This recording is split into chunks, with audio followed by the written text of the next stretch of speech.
Bienvenidos a nuestra sesión. El día de hoy vamos a hacer dos problemas de movimiento parabólico. ¿Cuál va a ser la característica de este movimiento? Este movimiento, a diferencia de los movimientos rectilíneos, tanto uniforme como acelerado, y del tiro vertical y caída libre, que van en línea recta, este movimiento va a tener una trayectoria parabólica. Es decir, en su trayecto va a ser una curvatura, más no va a ser un movimiento circular completamente, por lo cual este tipo de movimiento va a tener componentes tanto en sus ejes X, que son sus componentes horizontales, como en sus ejes Y, que son sus componentes verticales. Vamos a comenzar nuestro problema. Nuestro problema me dice que un dron de la Cruz Roja necesita dejar caer suministros a soldados situados a 200 metros por debajo del avión. Si este dron está volando horizontalmente con una rapidez de 200 kilómetros sobre hora, es decir, 72 metros sobre segundo, ¿a qué distancia antes de llegar a ellos, una distancia horizontal, debe soltar los suministros? Vamos a analizar primero nuestro problema y vamos a hacer mi gráfico para interpretarlo. Yo tengo una distancia D, que es a donde yo tengo que hacer caer mis suministros. Vamos a decirlo, aquí están mis soldados situados, por lo cual el dron va a llevar esta trayectoria horizontal. Nosotros tenemos aquí una altura de 200 metros. Y en esta trayectoria va a llegar un punto donde mi dron va a tener que dejar caer mis suministros. Estos suministros, debido a la velocidad que lleva mi avión, van a ser una parábola y van a tener que caer en el punto en donde están situados mis soldados. Vamos a analizar mi problema y vamos a ver qué datos podemos sacar. Primeramente nos dice que están situados por debajo del avión a 200 metros, por lo cual mi Y final o mi distancia en mi eje de Y va a ser de menos 200. ¿Por qué signo negativo? Porque me están diciendo que están debajo del avión. Si yo tomara la distancia sobre el piso, sería un valor positivo. Pero en este caso, como mi problema me dice que lo estoy tomando por debajo del avión, va a tener un signo negativo. Me da una velocidad inicial de 72 metros sobre segundo. Nosotros sabemos que mi gravedad o mi aceleración va a ser de 9,8 metros sobre segundo cuadrado. Si nosotros suponemos que mi avión va a salir de este punto de referencia, entonces yo tendría una posición inicial, tanto en mi eje de X como en mi eje de Y, de 0. Y quiero calcular una distancia final, que es a donde tengo yo que llegar para poder aventar mis cosas y que caigan hacia los soldados. Vamos a checar dentro de nuestro formulario cuáles son las fórmulas que tengo para calcular mi distancia. Dentro de estas fórmulas yo voy a encontrar que mi distancia final en mi eje de X, que es mi distancia horizontal, va a ser igual a mi distancia inicial más mi velocidad inicial por mi coseno de mi ángulo por el tiempo. Yo puedo suponer, como estoy sobre mi eje horizontal, que tengo un ángulo de 0 grados. Tengo mi velocidad inicial, que es de 72 metros sobre segundo, y tengo mi posición inicial, que es 0, pero no tengo mi tiempo, por lo cual tengo que buscar otra fórmula donde me relacione mi tiempo. Por ahí nosotros encontramos esta fórmula. Vamos a analizarla. Yo sé que mi distancia final a la que llegó mi dron, es decir, fue de aquí hasta acá. Por eso es que nosotros dijimos que era 0 mi distancia en mi eje vertical inicial. Tengo este dato. Tengo este dato. Nosotros vamos a partir con una velocidad y con un ángulo. Tengo mi gravedad, por lo tanto puedo despejar mi tiempo. La fórmula de mi tiempo despejada quedaría de esta manera. Si sustituimos nuestros datos, tenemos que mi distancia final en mi eje de Y es menos 200, mi distancia inicial en mi eje de Y es 0, mi velocidad, si yo la multiplico por mi seno de mi ángulo, que es 0 grados, me va a dar 0, perdón. Entonces me va a quedar menos un medio de mi gravedad por mi tiempo. Despejando mi tiempo, me da mi raíz cuadrada de menos 200, que es este valor que tengo aquí, entre menos 4.9, que es lo que me da aquí. Menos entre menos me da más y yo puedo sacar mi raíz cuadrada. El valor de esta operación me va a dar mi tiempo, que es de 6.38 segundos.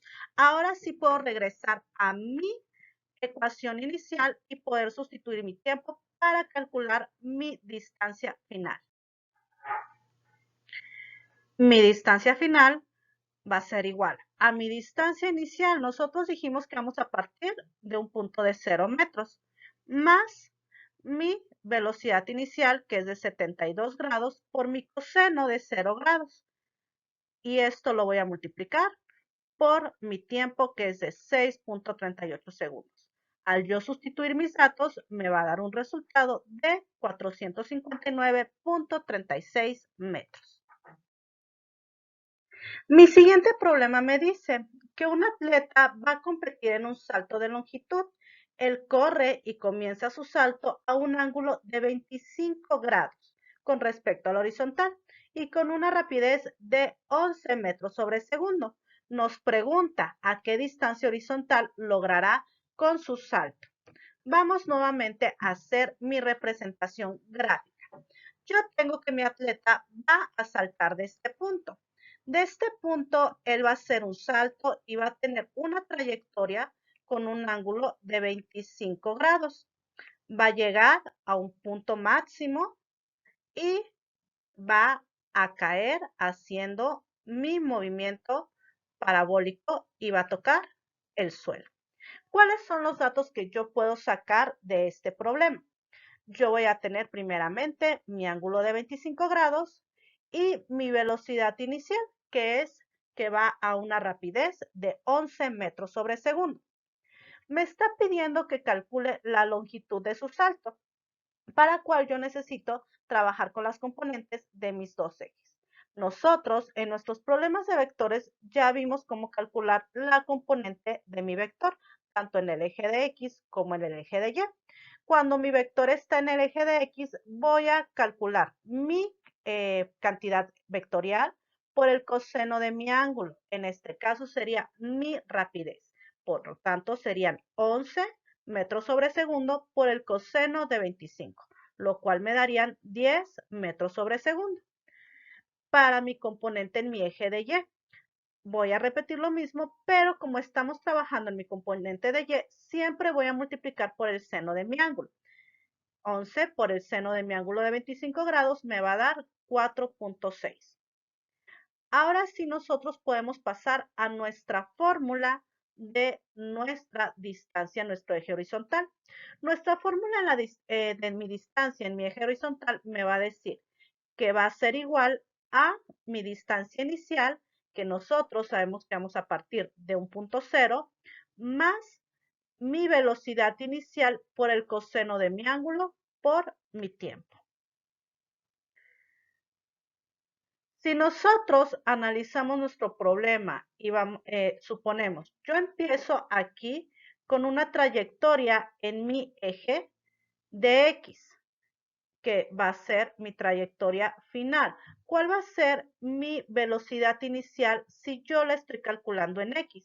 Mi velocidad inicial con la que yo parto en mi eje de X va a ser la misma con la que yo voy a terminar. Por lo tanto, mi velocidad va a ser de 10 metros sobre segundo.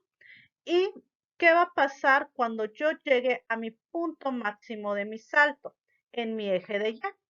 Voy a tener una cantidad de ser. Esto nosotros lo vamos a hacer para calcular mi tiempo. Yo tengo mi velocidad, tengo mi ángulo, tengo mi distancia inicial, pero no tengo cuánto es el tiempo que yo duro en saltar. Entonces, para yo tener mi tiempo, necesito hacer esta relación. Con esta relación, yo voy a usar mi fórmula para despejar mi tiempo en mi eje de Y, que es donde yo puedo calcular mi tiempo. ¿Por qué? Porque aquí en este punto yo sé que mi velocidad final va a llegar a cero. ¿Cómo lo sé? retomando nosotros lo que era la caída libre o mi tiro vertical. ¿Qué va a pasar con un cuerpo? Todo cuerpo va a alcanzar una altura máxima. Cuando un cuerpo llega a su altura máxima, ¿qué va a hacer?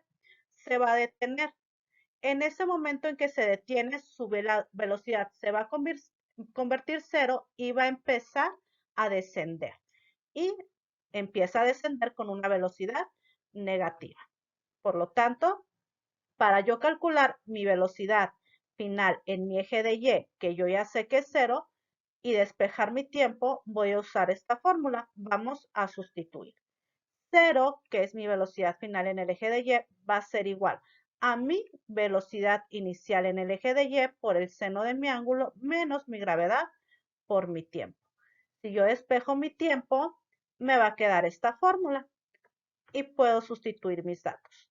4.6, que son los segundos que yo saqué de mi componente en mi eje de Y de mi velocidad inicial, por el seno de mi ángulo de 25 grados, recordemos que estamos hasta este punto, entre mi gravedad de 9.8, por lo cual me dice que yo transcurrí 19 segundos para llegar a mi punto máximo. Por lo tanto, ¿cuál va a ser el tiempo que voy a ocupar aquí? Si yo tardé 19 segundos en llegar al punto máximo de altura, ¿cuánto tiempo tardaré en regresar al piso? Aquí estoy a la mitad de mi trayectoria, por lo cual el tiempo que yo tarde en tocar el piso va a ser el doble del tiempo que yo tarde en subir. Entonces, este tiempo yo lo voy a multiplicar por 2 y lo voy a sustituir en mi fórmula, la cual me va a quedar mi distancia inicial, que estamos partiendo de un punto cero. ¿Por qué? Porque estoy partiendo del piso, más mi velocidad inicial que calculé de mi componente de X, porque estamos trabajando con mis X, por el seno de mi ángulo. ¿Por qué estoy ocupando mi coseno de cero? ¿Por qué? Porque es el ángulo en el que yo inicié mi trayecto. Estoy ocupando velocidad inicial, por lo tanto voy a tomar el ángulo de donde partí. Y esto lo voy a multiplicar por mi tiempo, el cual dijimos va a ser el doble del tiempo que yo tardo en llegar a mi punto máximo. Por lo cual, el resultado que me da es 38 metros. Lo que quiere decir que el atleta, si salta con una rapidez de 11 metros sobre segundo a un ángulo de 25 grados, va a alcanzar un salto de 38 metros de distancia. Entonces, estos serían los dos problemas que realizaríamos por el día de hoy y sería todo por mi parte en esta sesión. Cualquier duda o cualquier comentario me lo pueden dejar dentro de los comentarios de la publicación y trataré de estárselos respondiendo a la brevedad. Muchas gracias.